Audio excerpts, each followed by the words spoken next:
اور بدر اسلام کا بہت بڑا معرکہ ہے اور سب سے بڑا معرکہ ہے۔ قیامت تک جتنے معرکے آئیں گے ان میں سب سے اعلیٰ، سب سے افضل بدر ہی رہے گا، کہ ان بدر والوں کے بارے میں جو اللہ کی طرف سے آئی ہے بات، وہ بعد میں کسی کے لیے نہیں آئی کہ افعلوا ما شئتم فإنی قد غفرت لکم۔ میرے نبی نے فرمایا، اللہ تعالیٰ نے میرے بدر کے ساتھیوں سے فرما دیا ہے، جاؤ جو مرضی کرو، میں نے تمہیں معاف کر دیا۔ افعلوا ما شئتم، جو مرضی کرو میں نے تمہیں معاف کر دیا۔ یہ صرف انہی کو کہا گیا ہے اور کسی کو نہیں کہا گیا۔ اور اللہ کے نبی کی طرف سے جو ایک گواہی ان کے لیے آئی، وہ بھی پھر قیامت تک نہ پہلے کسی کے لیے تھی نہ آئندہ کسی کے لیے ہے، کہ آپ 17 رمضان کی رات کو، شب جمعہ تھی، جمعے کے دن جنگ ہوئی، جمعہ تو آج گزر گیا، 16 رمضان تھا، تو آپ ہاتھ اٹھا رہے ہیں اور بے کا ان تہلک هذه العصابۃ فلن تعبد، میرے مولا اگر یہ لوگ تو نے ہلاک کر دیے پھر تیرا نام لینے والا کوئی نہیں رہے گا۔ اتنی بڑی بات ان 313 پر میرے نبی نے فرمائی، ان تہلک هذه العصابہ، اگر یہ ہلاک ہو گیا نا پھر میرے مولا پھر تیرا نام لینے والا کوئی نہ رہے گا۔ یہ بات کسی کے لیے نہیں فرمائی، کسی کے لیے نہیں فرمائی، صرف ان 313 کے لیے فرمائی کہ جتنے اہم لوگ ہیں یہ اسلام کی بنیاد ہیں، اساس ہیں، اثاثہ ہیں، اگر یہ شکست کھا گیا اور مارے گیا تو پھر یا اللہ تیرا نام بھی دنیا سے گیا۔ تو آپ نے ہجرت فرمائی نبوت کے 14ویں سال، 27 صفر نبوت کا 14واں سال تھا اور ستمبر کا مہینہ تھا، جب آپ 622 عیسوی اور ہجرت کا پہلا سال سمجھ لیں، آپ مدینہ پہنچے۔ مدینہ پہنچے تو ایک ریاست کی شکل قائم ہو گئی۔ قریش نے مٹانے کے لیے تیاری شروع کی اور ابو سفیان کو بھیجا، ہر گھر سے عورتوں نے سونے کے زیور دے دیے کہ جا کے ہتھیار خرید کے لاؤ، ہم مدینے والوں کے خلاف جنگ کریں گے۔ یہ 40 آدمیوں کا قافلہ جب شام سے واپس آیا تو مدینہ راستے میں پڑتا تھا، تو خبر ملی تو اللہ کے نبی نے فرمایا کہ ابو سفیان کے قافلے کو روکا جائے، یہ ہتھیار ہمارے خلاف استعمال ہوں گے تو اس پر قبضہ کر کے ہمیں اپنے فائدے میں اس کو استعمال کرنا چاہیے۔ یہ آپس میں مشاورت ہوئی تو مسجد میں جتنے لوگ بیٹھے تھے ان سے فرمایا چلو بھائی، کوئی تیاری نہیں، کوئی اس کے لیے اعلان جنگ نہیں، اور فرمایا کہ 3 میل کے دائرے میں جس کی وہ سواری ہے تو وہ لے لے اور باقی ویسے ہی چلو۔ تو لہٰذا چونکہ صرف 40 آدمیوں کو روکنے کا مسئلہ تھا تو 313 آدمی، 315 آدمی یا 317 آدمی مختلف ہے، 86 مہاجرین تھے اور 64 اس میں اوس تھے اور باقی خزرج تھے۔ خزرج سب سے زیادہ سے 100 سے اوپر خزرج تھے اور 86 اس میں مہاجرین تھے اور 64 قبیلہ اوس کے، اوس چھوٹا قبیلہ تھا، خزرج بڑا قبیلہ تھا۔ 2 گھوڑ سوار تھے، ایک مقداد بن اسود اور ایک زبیر بن عوام، اور 60 اونٹ تھے ٹوٹل یا 70، اور جس پر 3 آدمی سوار تھے، 3۔ تو آپ کے ساتھ حضرت علی اور مرسد الغنوی، یہ اور میرے نبی پاک، یہ 3 آدمی ایک اونٹ پر سوار، ایک اونٹنی پر سوار تھے اور باری باری سوار ہوتے پیدل چلتے تھے۔ تو آپ ان کے لیے نکلے۔ جب آپ تھوڑا سفر کر گئے تو آپ نے حضرت اسامہ اور حضرت عثمان رضی اللہ عنہما کو واپس بھیج دیا کہ آپ کی صاحبزادی حضرت رقیہ رضی اللہ تعالیٰ عنہ وہ بیمار تھی، ان کو چیچک نکلا تھا، چیچک اسمال پاکس ایک بیماری تھی، اب تو وہ نظر نہیں آتی، ہم نے بچپن میں دیکھا، وہ سارا جسم آبلے نکل آتے تھے، اکثر لوگ اس میں بچتے نہیں تھے، جانور نہیں ہوتے تھے، مر جاتے تھے، جو بچ جاتے تھے ان کے چہرے پر سارے ایسے وہ کھڈے پڑ جاتے تھے، کھڈے، کبھی آپ نے چہرے دیکھے ہوں گے کھڈے پڑے ہوئے، یہ وہ چیچک کے نشان ہوتے ہیں، تو ان کو چیچک نکلا ہوا تھا، تو آپ نے حضرت اسامہ اور حضرت عثمان کو ان کی تیمارداری کے لیے چھوڑا اور خود آگے تشریف لے گئے۔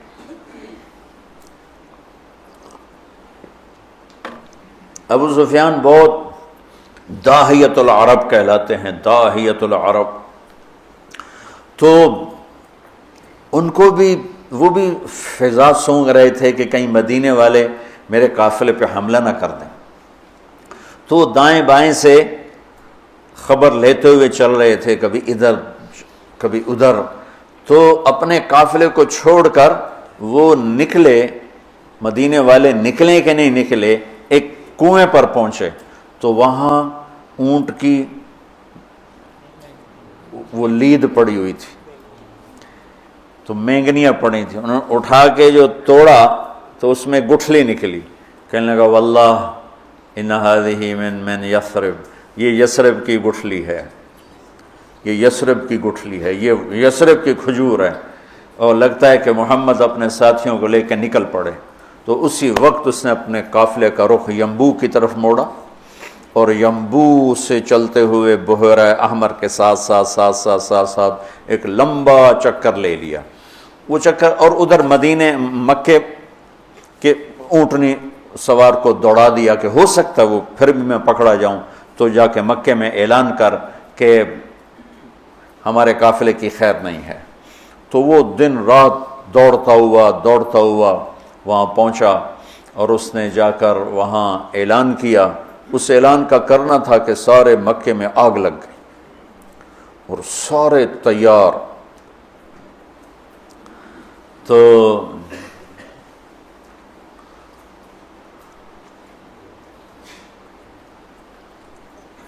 بنو عباس، بنو ہاشم، کچھ مسلمان ہوئے تو کچھ نہیں ہوئے تھے، وہ تیار نہیں تھے، لیکن حضرت عباس اندر سے مسلمان ہو چکے تھے، لیکن وہ اپنی قوم کے پریشر میں آ کر وہ بھی ساتھ نکلے ہوئے تھے، اور اخرس بن شریک بنو زہرہ کا سردار تھا، اس کے بھی 300 آدمی ساتھ نکلے ہوئے تھے، لیکن جب کچھ سفر ہو گیا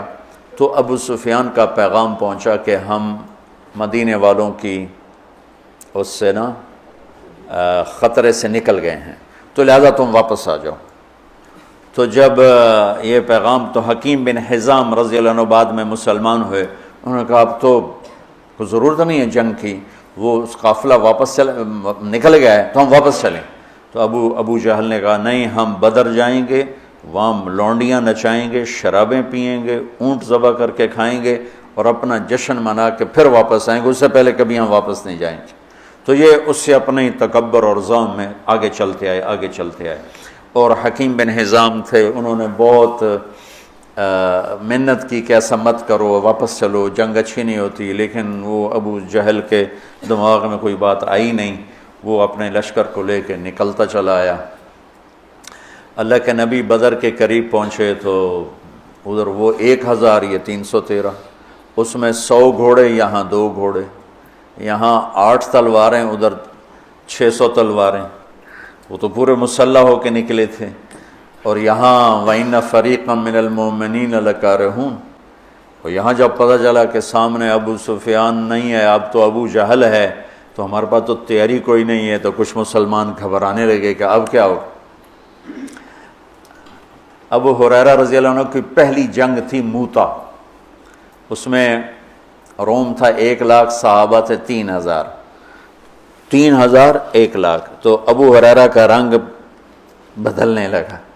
ثابت بن اقرم انصاری پاس کھڑے تھے، کہنے لگے ابو ہریرہ کأنک تری جموعا کثیرا، لگتا ہے بڑے بڑے لشکر دیکھ کے ڈر رہے ہو، کہنے لگا ہاں،